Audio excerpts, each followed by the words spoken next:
Mês passado eu tava conversando com meu irmão sobre qual jogo eu deveria jogar entre Rubi e Safira baseado nos seus Pokémon exclusivos de versão. E foi ali que eu percebi que a gente esse tempo inteiro tava falando errado. Os Pokémon na realidade eles não são exclusivos de um jogo, eles na verdade são excluídos de algum. Excluídos de versão, o nome certo? Porque, assim, os Pokémon não são só de um dos jogos. A verdade é que os outros não existem num jogo específico. Por exemplo, vamos olhar pra esse meu short de Pokémon Rubi e Safira, entre quais são os exclusivos de versão de cada um? A verdade é que nessa geração, por exemplo, o que acontece é que certos Pokémon são impossíveis de existir em um desses universos. Isso porque a gente não pode excluir Pokémon Emerald. Então, eles aqui em Hoenn estão em ao menos 2 jogos, e na realidade só estão faltando de um. Não existe, por exemplo, Lotad em Ruby, não existe Seedot em Sapphire, e não existe Surskit em Emerald. Essa forma diferente de entender os Pokémon exclusivos de Hoenn, que na verdade são excluídos, me fez começar a pensar um pouco. Biologicamente, faz sentido a ausência desses Pokémon nesses mundos específicos? E, pra surpresa de ninguém, nós temos o vídeo de hoje. Então, só lembrando, vamos falar de Pokémon excluídos de versão em Hoenn. Pokémon que são proibidos de existirem num universo em específico por algum motivo que existiu naquela história daquele jogo. E é importante entender isso, porque a gente começa a tentar cavar, a entender qual acontecimento acabou excluindo ele dali. Vamos falar de todos em ordem da Pokédex. A linha evolutiva do Lotad não aparece em Ruby, enquanto a linha do Seedot não aparece em Safira. Isso se dá porque, em Ruby, quem é o Pokémon lendário que está adormecido na região é o Terremoto do Caloresol, o Groudon. Então, nessa Hoenn, o calor reina, não tendo as poças necessárias, os lagos necessários para vitórias régias nascerem, consequentemente impedindo o Lotad de criar vida.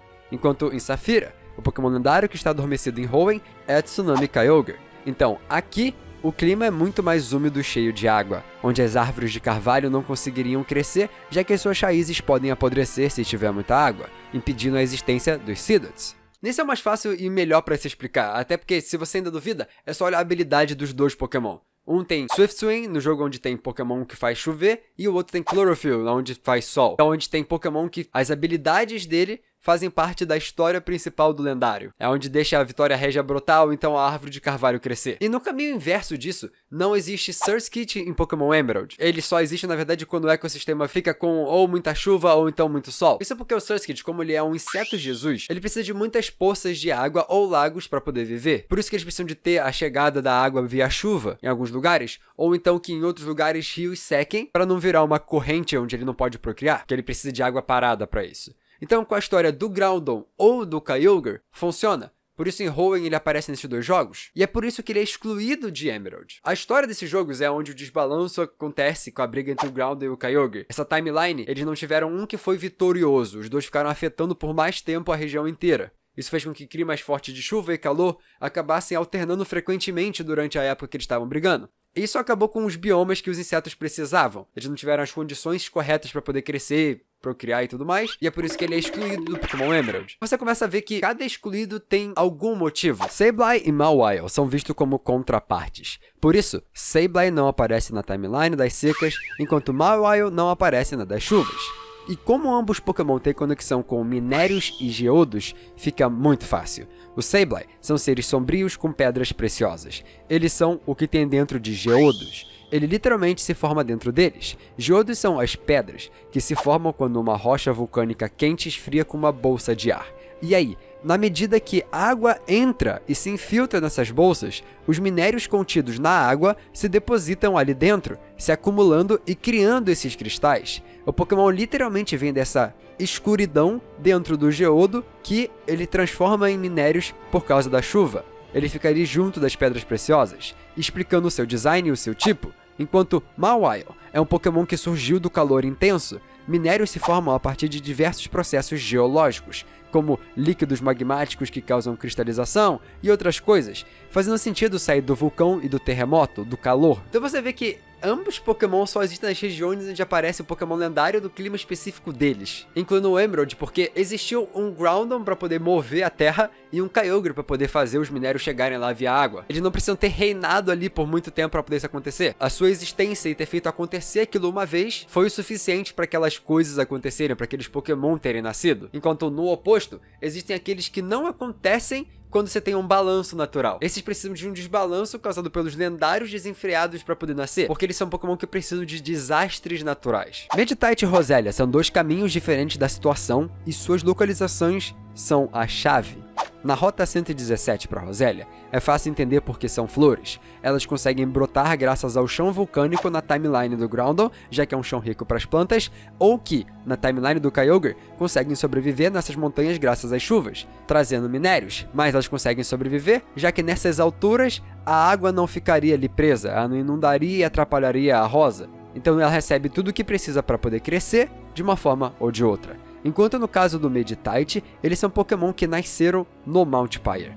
O local é o cemitério da região de Hoenn, e isso já dá o contexto. Sem o desastre que matou as pessoas, não teria o cemitério que deu origem à necessidade de meditar para lidar com o luto, já que esses Pokémon são os mais próximos de humano aqui. O caso do contexto histórico de Hoenn é um vídeo que eu tô há um mês já escrevendo, talvez eu consiga lançar ele em agosto, então se inscreve no canal aí pra poder não perder quando esse vídeo sair. Mas o caso do Meditite é uma coisa de você precisar meditar pra poder lidar com os problemas, os desastres, os acontecimentos que aconteceram à sua volta, ainda mais que são Pokémon mais próximos de humano, que nem eu disse, além de que flores você coloca na lápide. Por um momento eu vou pular a ordem da Dex pra poder a gente falar de Solrock e Lunatone rapidamente, já que Solrock aparece em Ruby e Lunatone só aparece em Safira, e eu acho que são autoexplicativos, né? Sol no Pokémon do Fogo e Lua no Pokémon das Chuvas, já que é a Lua que mexe nas marés na Terra. O mais interessante aqui é porque o nome do clima ensolarado não é ensolarado.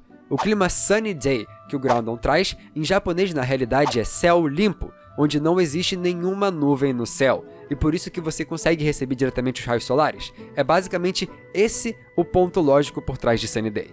Ele de verdade não faz nada com o Sol. Mas por que eu tô falando disso? Porque dos dois, ele é quem aparece no Emerald, o outro não.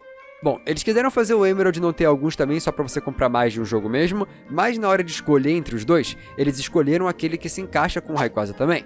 Porque já que ele é um Pokémon que mexe com as nuvens, ele se encaixaria aqui por causa dessa questão do céu mexer com as nuvens, não com a água. Mas ainda é interessante lembrar que, em questão de lore, o Rayquaza ele protege a Terra das coisas que chegam muito perto, e a Lua tá mais perto que o Sol. Então, quem sabe o Rayquaza, ele tava com muita fome. E também o fator de que o Rayquaza ele pode trabalhar mais à noite do que de dia, porque de manhã proteger a Terra os humanos podem fazer. No escuro, deixa que a lagartixa trabalha. Mas agora vamos pros últimos de Hoenn, que tem um excluído também do Emerald, que é o Zangief e o Seviper. Esse é o mais simples. A intenção geral aqui é só a rivalidade entre esses dois animais que inspiram a dupla, o Mangusto e uma Víbora. Isso porque eles têm um histórico. Eles são frequentemente colocados em ringues ilegais de animais, porque o Mangusto, eles conseguem reagir internamente ao veneno de várias cobras, então ele é meio que imune ao veneno, então dá uma briga de verdade. Então acaba sendo um conceito só de guerra, como os dois animais que sempre brigam, em quais condições biológicas, geográficas, qual habitat, cada um teria uma vantagem. O Seviper é uma cobra, e toda cobra sabe nadar, por isso que ele aparece no Safira. Enquanto o Zangief, como ele é um Mangusto, a intenção aqui é dizer que eles se dão melhores em locais secos, já que ele é um animal que vive também em desertos, mas os dois vivem. Mas eles quiseram dar a ele uma vantagem aqui. E como em Emerald, onde tem um balanço entre os dois climas, mas ao mesmo tempo os dois acontecem várias vezes, eles colocaram Seviper aparecendo e não Zangief.